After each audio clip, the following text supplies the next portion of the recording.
Opak, straight hair yarn. Hi guys, it's me your mom, si Dij, a stay-at-home mom living here in Riyadh.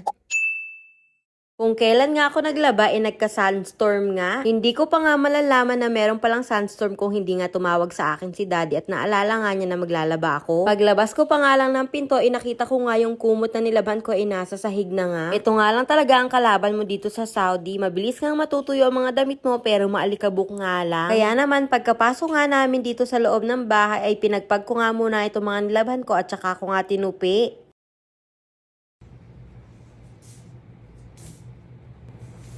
Kinahapunan nga, nung napatulog ko na nga si Aisan, inapansin ko nga dito habang nananalamin na medyo dry na nga itong buhok ko. Higit 1 taon na rin naman kasi akong hindi nakakabalik sa salon at hindi na nga nakakapagpa-treatment. At kitang-kita nyo naman na magkaiba na nga ang kulay ng buhok ko. Gugustuhin ko man nga magpa-treatment dito sa Saudi Ages ko po ay napaka-maharlika. Kaya naman pag wala talaga tayong budget dito ay talaga sa mga DIY nga tayo kumakapit, charis. Itong DIY treatment na gagawin pala natin ay tinatawag nga nilang Consuka. Ibig sabihin conditioner plus suka. So paghahaluin nga lang natin itong conditioner at itong 2 tablespoon of suka. Sabi nga nila itong DIY treatment na to ay nag-trending nga daw ito around pandemic time kung saan hindi ka talaga pwede makapunta sa salon. At yung naging result nga ng pagdi-DIY nga nila ay naging smooth, silky, and shiny nga daw ang hair nila. Kaya yun nga din ang expect natin na mangyayari sa buhok ko pero tingnan nga muna natin. Ang una ko palang nga ginawa ay sinection ko nga muna itong buhok ko at pagka maya-maya nga ay naglagay na nga rin ako ng mixture dito sa buhok ko. Hindi naman kasi makapal ang buhok ko kaya naman saglit nga lang ako naglagay at maya-maya nga ay hinayaan ko na nga lang din to sa buhok ko namang around 30 minutes. Dapat nga pala ay naglagay nga rin ako dito ng plastic kaya lang nga medyo nakalimutan ko. At dahil hapon na nga yan at syempre dadating na nga si daddy at kailangan nga ay meron na nga tayong lutong pagkain. Kaya habang nag-aantay nga ako ng matapos ang 30 minutes ay nag-prepare na nga ako ng aming lulutuin. Sayang din naman kasi ang oras kung aantayin ko nga lang yung 30 minutes na walang ginagawa, charis. Ang lulutuin ko nga sa mga oras na yan ay adobong sitaw nga, kaya naman ito ko for the hiwa nga ako ng sitaw. Kaya lang medyo natagalan nga ako kaya naman kinamay ko na nga lang yung pagpuputol dito sa sitaw. After ko nga ma-prepare lahat nga ng mga kakailanganin ko sa pagluluto ay nanligo na nga rin ako. Siguro nga ay more than 30 minutes na nga nakababad itong buhok ko sa treatment at sa pagbabanlaw naman ay hindi ko na nga yan ginamitan ng shampoo.